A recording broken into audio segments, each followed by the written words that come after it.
Okay, peeps. So I have a lot to say, so bear with me. Um, I'm feeling super, super, super full. I just ate, but that's not the full I'm talking about. I'm feeling as if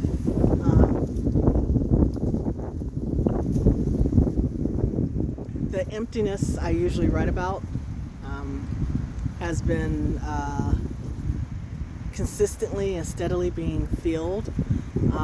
And I'm not quite at overflowing, but I am bursting a little bit. And it's just a awareness, I think, of things coming together. I am not one to fake the funk. I think that a lot of people, in social interactions, fake the funk as a matter of course. I had a friend, spoke with a friend a week or two ago, and this was after I had posted a picture of me at a social event.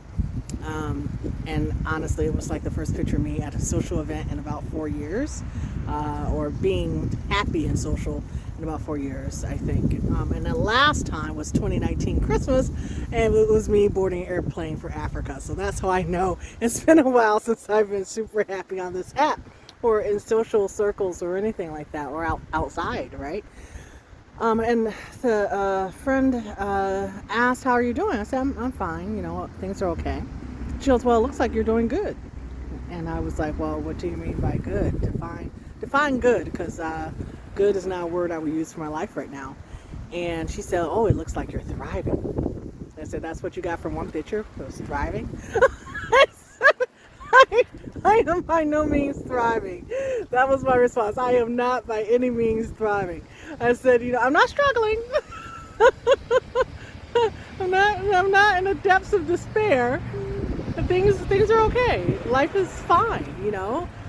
But it threw me for a loop that people can see one picture and think that, oh my gosh, she's awesome, or she's doing this and life is looking up, and I can talk to her now because she's not depressed, or she's not down, she's not sad, she's not Debbie Downer. No, one picture does not change the world. Not mine anyway. But today I'm thinking, okay, I can say I'm good, but not thriving. Still, not her definition of good. I think I'm in a good place. I think I'm accomplishing the things I've set out to do. I can see my progress. I can see completion coming towards me. Like I'm approaching a complete spot with my projects.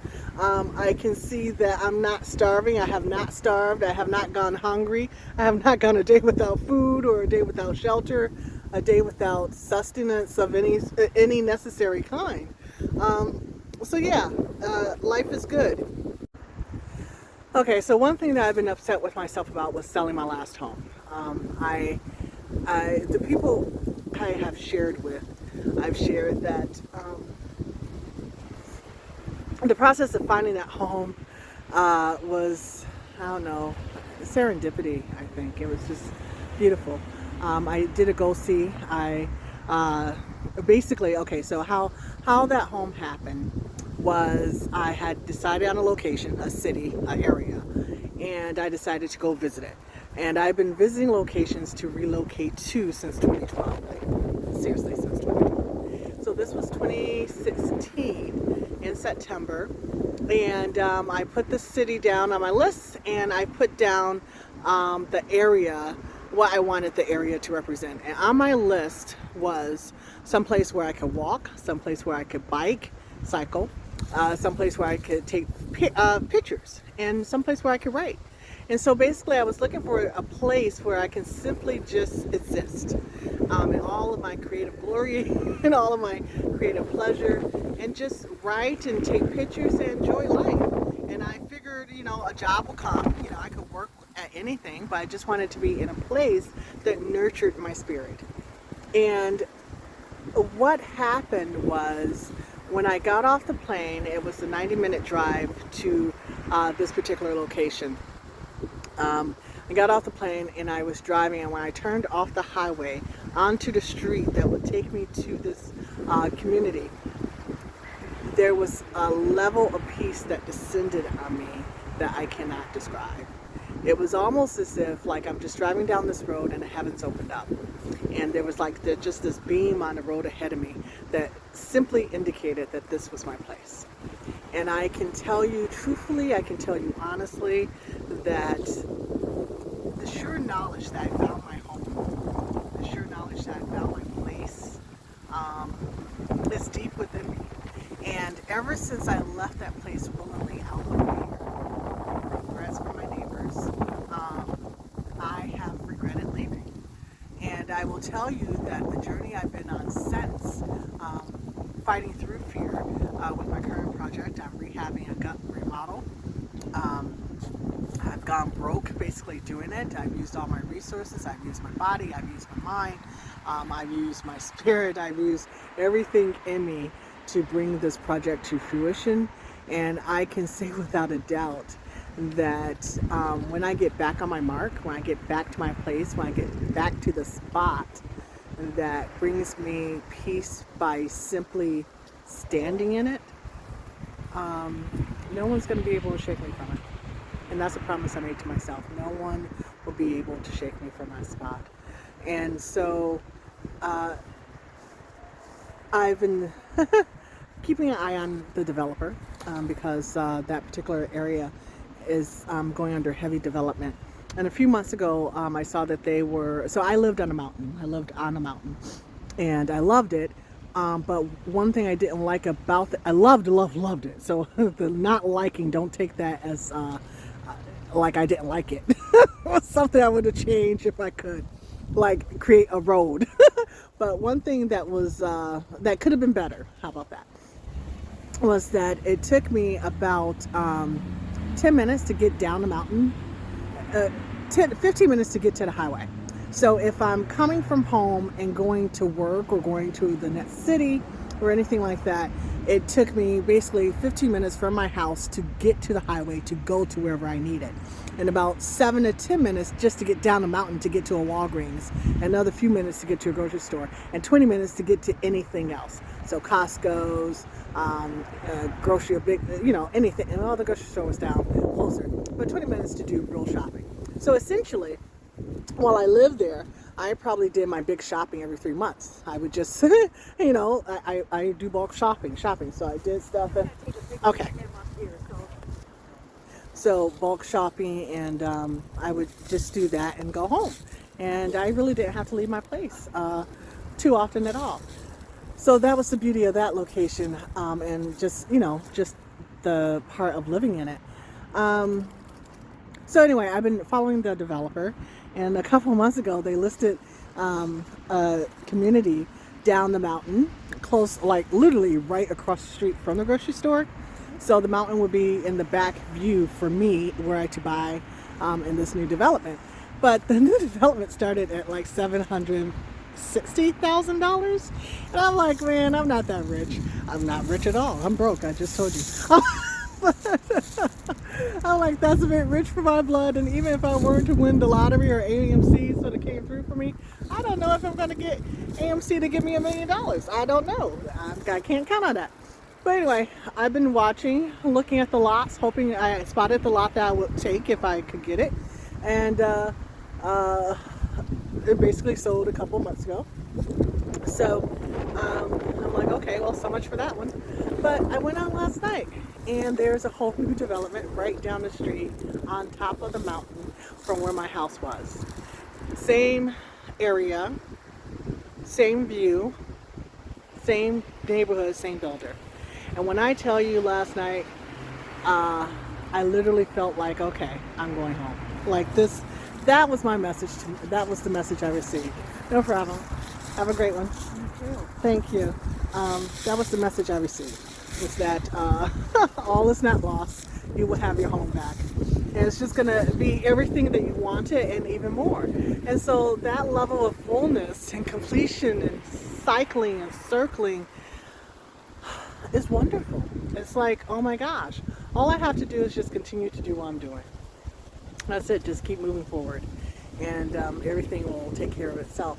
So I just wanted to share that. So it has not happened, but I can tell you that there's a certain sense in my body and my spirit and my mind and everything that I am, that the home that I miss, the home that I actually dream about, will be replaced. It will be replaced, and I will have access to it, and I will not be shaken from it again. So I just wanted to share that with you guys because, yeah, this is a spot of joy. So, a couple months ago, somewhere in September, late September, mid-September, whatever, I started building a shed. And let me tell you, I am a writer and I am a photographer. I am used to thinking something and creating with those thoughts. Like I can, compile a book from my, blog posts or from my commentary online or whatever. And it's like, okay, I'll put everything together. Oh, I have a book. I can think of a project, a photography project, and create, either a show with it or a book with it. And, whoo, look, my creative process has, created a product. But thinking a thought, writing it down as a design, and then building it with your own two hands is another level of wow. Like, I am so impressed with myself, I think. And don't take any of this as hubris, but I'm impressed with myself because I share often about, the things I don't want to do, the things I resisted doing, the things I, just have no interest in, right? But then when I actually put my hands to it, when I put my mind to it, when I actually do the work blows me away. It just blows me away. And it's like one of those things where I realize that I too, despite my awareness, my self-awareness, my determination to grow myself and to elevate myself, I am still in my own way in a lot of ways. And the process of building this shed over the last couple months, it shows me that I can literally do anything I can set my mind to. So like I can say, okay, well, it's just a shed. It's 8 by 12, basic dimensions, about 8 feet by 12 feet and 10 feet tall, 10.5 feet tall, right? Okay, simple plots, simple rectangle, whatever, right? But in the process of building this, and the closer I get to done, the more I can see what I want to do with tiny home communities. The more I can see what I want to do with my own smaller house, something I can age in, without stairs, without damaging movement, high places or crooked places or something like that. I am impressed that I'm doing something, I'm creating something with my thoughts and with my hands and with my resources, all of my resources, that can not only benefit me, but benefit others, okay? And whoever those others are, like my audience, I think the imagined audience keeps changing or morphs a little bit. Ideally, I would like to work with women, obviously. Work with women, single moms, single women. But the way that the project is sort of moving, it's probably going to be... Hey, hi. Do you want the picture? What's that? Are you for a picture? Oh, I'm moving. I'm checking it out. Oh, okay. Yeah. I'll get out your way. No, you're so good. You're so Okay. good. The way that's morphing is to, with smaller homes, is aging in place for those with mobility challenges. And the way this is framing in my mind since I've been here in Milwaukee is smaller homes. I'm probably under 500 square feet or thereabouts, that are one level, that has everything within hand's reach from a chair, basically. So if you are in a wheelchair, if you are on a rider, if you are, if you age to a point or you either age to a point where that's your future or that's your present, right? You have the ability to be comfortable in your own home as an independent adult human being. And so that's where my focus is taking me. And that's irrespective of how many children you have, how old you are, or your marital status. Is simply saying, okay, we have not just a housing crisis, but we also have a situation where a lot of older people are in their homes that are in homes that they've had for decades, or that's been a family for even more decades than that, and they don't want to get rid of it, or they don't. The home doesn't service them, basically. Like it's difficult to be in it. And my history with this is my two grandmothers. Both my grandmothers were effectively displaced by their own family because of their illnesses and their aging in place. One grandmother, she was on the sofa and downstairs living room sofa for about 15 years post back surgery that did a job on her. Like, it didn't help her. The surgery was horrible, and she never fully recovered from it. Her bathroom was upstairs and her laundry was downstairs in the basement. And so for her to, one, get up and just go eat in the kitchen, which was the next room over, was a struggle. For her to get up and go to the bathroom was, oh my gosh, that was an event. To wash laundry, another event, right? And thoughts of her are in mind for me when I think of a housing community I want to create. I want to create something where if you are homebound or you just don't want to be bothered with the outside world or whatever, everything that you need is within reach or a few steps away. It's not going to be a struggle to walk to the kitchen or walk to the bathroom or roll into the bathroom or roll into the kitchen and cook for yourself and clean yourself and get into your bed and out of your bed. So that's been the idea that's been formulating since I've been in Milwaukee and working on my project, the rehab. Do you need me out your way? I know, favorite spot, no problem. So one thing that, so the house, this is what the house is bringing out of me. My pleasure.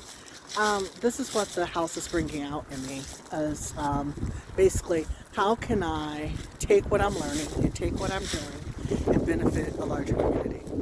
How can I use all this experience that God has given me and apply it to the world around me? And this is where I'm coming from. So in addition to percolating, trying to think of a word, because process is process. Like I wouldn't have gotten any of this just sitting in Arizona, enjoying my sun and my desert and my peaceful, tranquil location. I wouldn't have gotten in any of this. And that's one reality that I can't argue with or be upset with. The way that life takes us in these torturous, winding roads, right? Life is going to do what it does, and you just have to be willing to accommodate what it gives, and use what it gives, and be what it makes you, So in addition to, so the idea of building a community has been on my mind since my teen years. Like, I've always wanted to, and the community was always based in Arizona too.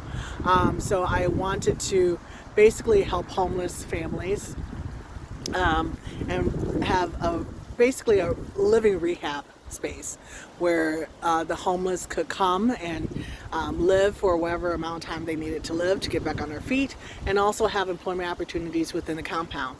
So that was my initial thought. Those were my early thoughts in my teens and 20s. And now that thought has morphed not just to a compound, but to, how can people care for themselves independently and not necessarily be reliant on the resources of an organization or the government, right? And I think that I can build housing that people can buy without going bankrupt, that they can buy for probably less than what they can rent and be debt-free in a matter of years. Which takes me to I went to a community meeting last week for the Milwaukee neighborhood adjacent to where I'm living right now, and they were talking about a whole bunch of stuff, vacant properties, and how to get properties from the city and so forth and blah blah blah. And one thing they mentioned that really caught my attention was that it's better to buy properties as a nonprofit.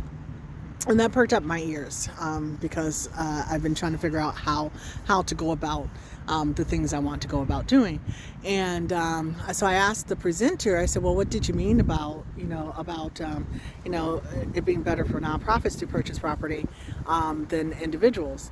And I don't have a clarity on how she broke it down, or but what she asked me was, she goes, well, are you trying to get rich as a developer? I said, because I'm thinking about developing. I'm trying to, but not on a mass scale, but probably one or two properties at a time, or a community at a time, and then move location. I said I want to stay mobile.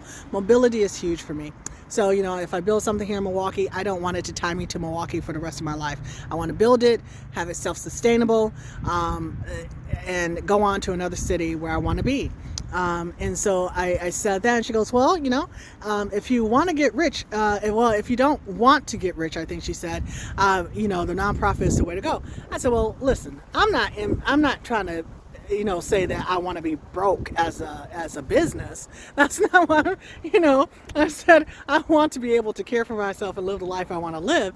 But at the same time, I want to do good for others. So that to me is not mutually exclusive to be a do-gooder and broke. Like, why should that be anyone's first thought? But what she was implying was that basically, if you are buying as a nonprofit, you should be mission focused and not profit focused. And I completely disagree. If I am a nonprofit that is building and selling properties, I'm going to make sure that my bottom line is well cushioned. So the idea that nonprofits are not should not want to, I don't want to say profitable in a sense of capitalistic gain, but in a sense that they don't make profit from their efforts, right? So I can say, for instance, if I can build a home for under $30,000, I think I can, for what I'm describing here, right? If I can build a home for under $30,000, sell it for $50,000, and reinvest that in a company, and then that reinvestment goes further to building two homes, and I just keep on compounding that. Why would that be an issue for anybody? Because $50,000 is still affordable, but it's also allowing me to do more with that little profit, right? Perhaps maybe I can hire somebody to help me build rather than trying to do everything myself. Like, I think that we have to get out of this idea that in order to commit to social good, we also have to commit to poverty or just being corrupt. Yeah, I don't think that that's the case. So in that strain of, but that meeting had me thinking about how to structure myself. And so that's contributing to the feeling of fullness here, is the feeling of completion. It's like, okay, so I'm not just trudging away on a project that seems endless. I'm approaching a sort of completion, and I'm seeing the end in this project, and I'm creating on a new level, and I'm understanding what that level of skill can do for me on the next level, right? And being able to see that next level has me now thinking about structure in a very organizational sense. Not just the physical structure, but the business structure, the nonprofit structure, the community structure, all these different levels of structure and interaction, and it's a wonderful feeling. It's a wonderful feeling to be able to get out of the day-to-day drudgery of trying to figure out how to put up drywall, how to joint it, how to paint it, how to level my floor with how to build up a floor before leveling the floor, how to do tiling, how to do a shower, how to waterproof this and waterproof that and towel that. It's nice to get out of the how-tos for a moment and think beyond the moment and the space. It's nice to be able to envision something now, to envision something new and bold and revolutionary, possibly. So I just wanted to share that. I'm reflective. I'm encouraged. I'm excited about everything that's going to come. Truly. Thanks for listening. Be blessed as you go.